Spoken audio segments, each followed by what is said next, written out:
one day I was walking down the street and I got within about a fourth of block of this building, and I was on the opposite side. And the Spirit of the Lord spoke in my heart and said, go and inquire about that building. And I looked at this big old building. There was a mechanic working right across the street from the building. And I went to him and said, oh, do you know who owned this building? He said, yeah, I know who owned it. Said, Mr. Stevenson owned this building. I said, well, the Spirit of the Lord just spoke in my heart and told me to go and inquire about the building. He said, no, don't go to inquire. I said, go and ask him, can you buy the building? But the third time I went looking for him, I found him. And on my way there to know that was the Lord speaking through that man, the Lord told me to tell Mr. Stevenson when I see him that I'll pay $19,500 for the building and no more. And so when I went in and made myself acquainted with Mr. Stevenson, I told him, I said, now, do you want to sell the building? He said, well, I hadn't really thought about it. I said, well, I know, could you give me a ballpoint figure of what you would sell the building for? He said, I wouldn't sell it, miss, under $28,000. I said, well, the boy spoke through me and told me to tell you $19,500 and no more. And he said, well, all right then, lady, $19,500. And so I said, now I really got something to tell you. I don't have a job. I said, I don't have a job. He said, well, that's all right. He said, if you don't have a job, he said, what you could do, you could rent it for $275. And he said, you rent it, and I'll put that on your down payment. And so I said, $250. And he talked a little while, and he said, $275. I said, $250.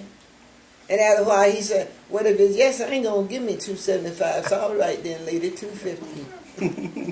So he said, I can take you to the bank and draw up this and draw up that, because I didn't know anything about that. I had no education in that field.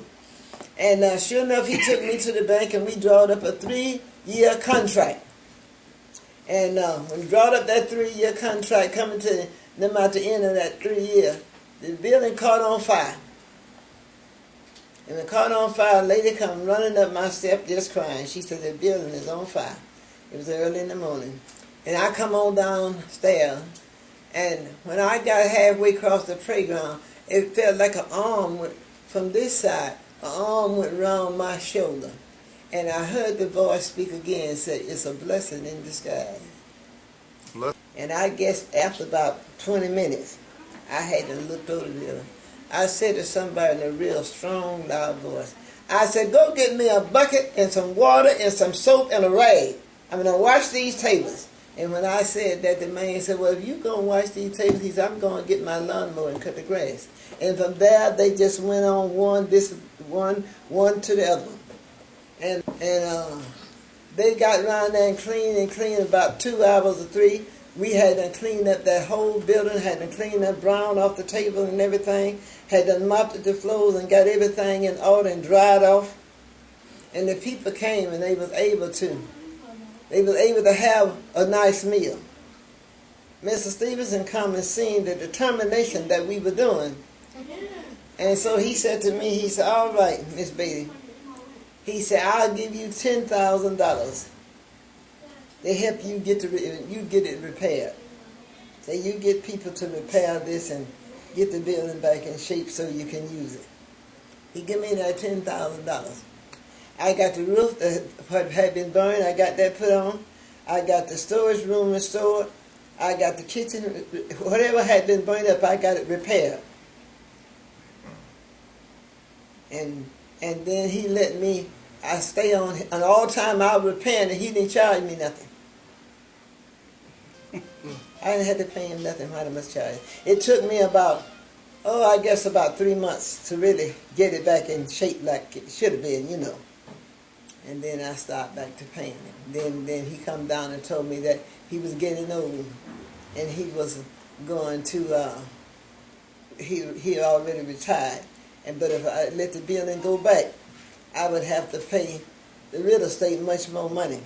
He said, but if I could get $13,500, he said he would let me have this building. And you see what size building this is.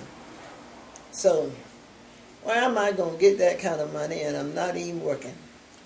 So finally one day I called Mother Hopkins, and I told Mother Hopkins, I said, Mother Hopkins, I've got to see you. I said, you got to pray for me. I said, because I can't sleep, I can't eat. I said, this building is just about to kill me, and I know the Lord ain't let me live in this building no 3 years, and now the folks going to take it away from me. So Mother Hopkins said, come on over. And she got on, she said, what is the trouble? Then I told her what Mr. Stevenson said. And she said to me, if you can get she said, how much can you get? I said, well, I got a letter from the ADC the other day, and they told me they was going to give me $500. I said, I'll gladly give every penny to get the building if I had to. She said, well, you get the $500 and bring it to me, and I'll give you the $13,000. And so when I got the $500, I called and told her I had it. She said, well, come on over and take me to the bank. I went on and took her to the bank. He counted out me $13,000 in my hand. I never had that kind of money. I come on, and he met me at the other bank, and I had the $13,500 in my bag. And that's how we closed the deal on this building.